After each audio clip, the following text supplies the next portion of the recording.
Hello, I'm Paul Beckwith.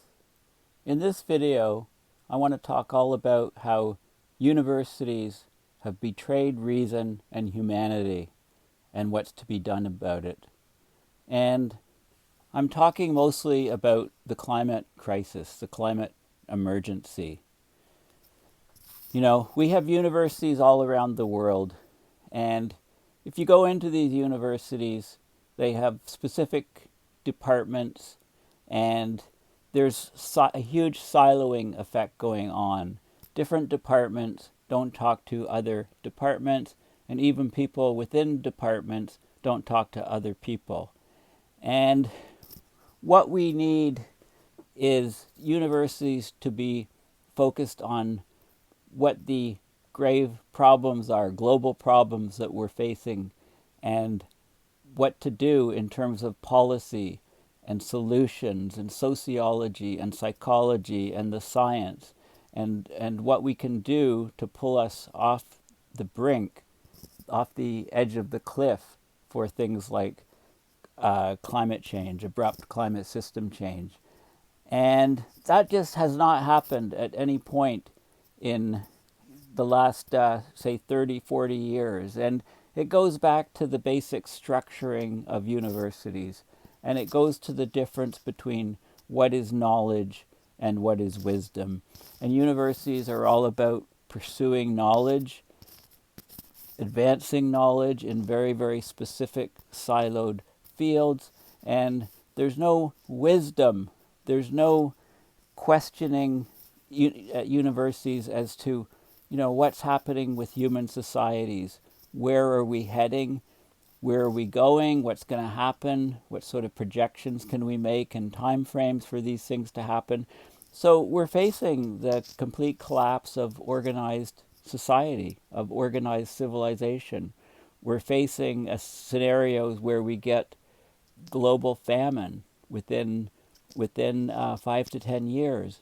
We're facing a situation that where humans will lose any ability to act to avoid the worst consequences of abrupt climate change. And it doesn't have to be like this. You know, we need universities to set up connections within departments to address climate change. What are we going to do about it? What are we going to do about looming global food shortages? What are we going to do about using, to becoming a more resilient society? So the whole governance system has failed. I've spent quite a bit of time in universities. I've taught many courses. I've taught climatology, meteorology, oceanography, geographical approaches to environmental issues, first year physical geography. Okay, many different subjects, and it always continues to amaze me how the university structure is completely irrational and completely broken for addressing what is most important to society, and that is to continue to stay viable, to survive, to do things that are morally correct, right? Not to let things just kind of explode, which is what is happening. So I'm going to talk about some very interesting work from this person, Nicholas Maxwell. And this paper actually just came out in the Frontiers, in a journal called Frontiers in Sustainability. Okay, how universities have betrayed reason and humanity and what's to be done about it. This person has written numerous books, over 160 peer-reviewed scientific papers on what we need to do for universities to change.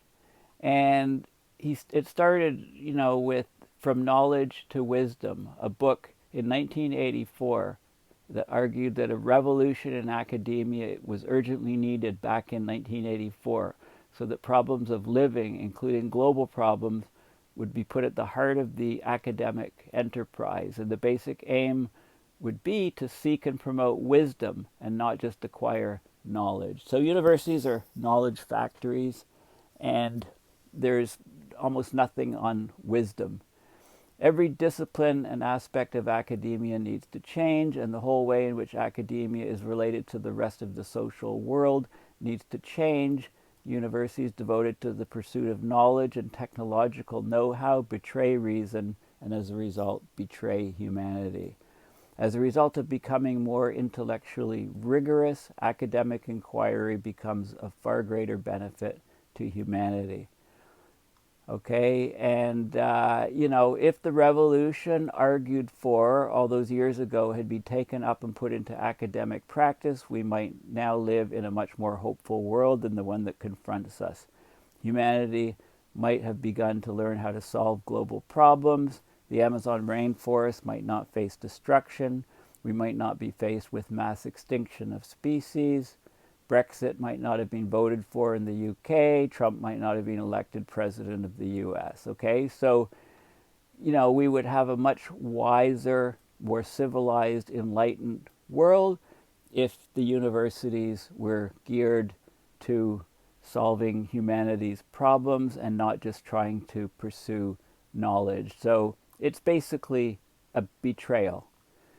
But before I get into the details of this article, which is open source, let's look at the definition of knowledge. So knowledge is just facts, information, and skills acquired by a person through experience or education. It's the theoretical or practical understanding of a subject. Or it's the awareness or familiarity gained by experience of a fact or situation. Okay, wisdom. It's the quality. Wisdom's totally different. It's totally different. It encompasses knowledge. It's the quality of having experience, knowledge, and good judgment. Knowledge is just a small part of wisdom. It's the quality of being wise. The soundness of an action or decision with regard to the experience, knowledge, and good judgment. The body of knowledge and principles that develops within a specific society or period. And what I did is I went to Google Images and I Googled and I searched for knowledge versus wisdom. And you can see all kinds of different comparisons and charts and things, and pyramids here with wisdom at the top and knowledge below, information below that, and data. Or here we are, we have data to information to knowledge to wisdom. Okay, and there's all kinds of different graphics on explaining the difference. And, even here's an Einstein quote: information is not knowledge.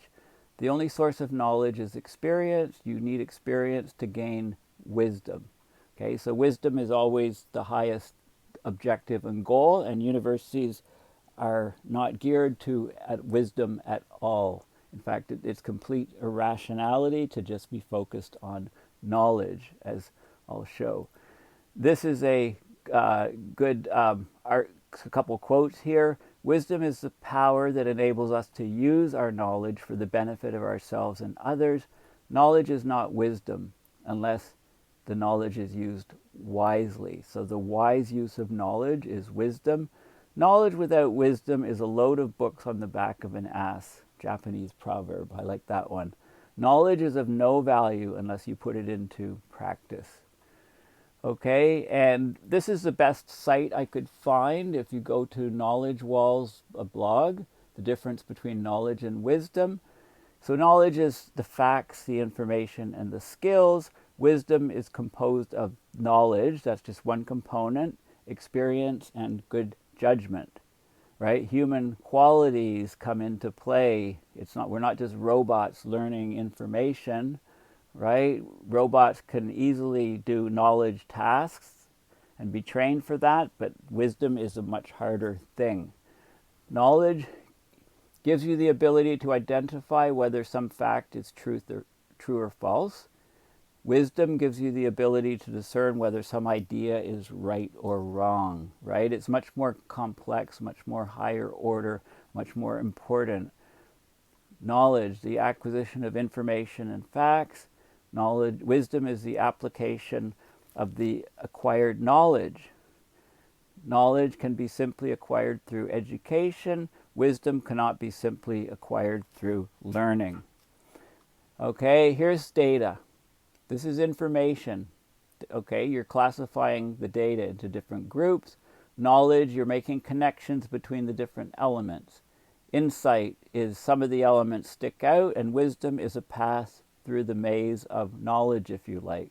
So knowledge, perception. Understanding is comprehension. Wisdom, why it exists. Why is this knowledge important? How can we use it in context with other knowledge and other things that we understand? Knowledge is identifying things and situations. Understanding is comprehending how these things are caused. Wisdom, making better decisions given that what we know and what we understand. Knowledge, perception of boundaries, okay? Knowledge within different knowledge silos. Understanding is perception of the causal relationships. A causes B causes C. Wisdom is the perception of the purpose. Why do we need this knowledge? How can we use it to better the lives of us and humanity? You know, and you can compare intelligence and wisdom. So if we look at intelligence, okay, so the characteristics are knowledge. Intelligence is we're capable of easily obtaining and using knowledge. Wisdom is the knowledge has been obtained through experiences that have occurred over a relatively long period of time. So age is associated with wisdom. The knowledge is in the mind. The mind is learning things. It's learning how the world works. Okay, this is what the university trains for. Intelligence is a lower level usage of the mind. Wisdom is complex, upper level usage of the mind. The environmental context. Understanding the environmental context is the epitome of intelligence. Obtaining a deeper, multifaceted understanding of one's environmental context is a sign of wisdom. Okay, the personality traits, an empirical and competitive person with the desire to learn. But for wisdom, a grounded, understanding, and nurturing person, a caring person, a person with emotional intelligence, not just the intellectual knowledge and intelligence. And the motivations, understanding all knowledge and how it contributes to the meaning of the world. This is what the university is geared to. But knowing how to apply the learnt knowledge in real-life situations is wisdom. And this is not done. The wisdom that we learn from different study of different parts of a problem and then applying it all to one problem. This is wisdom.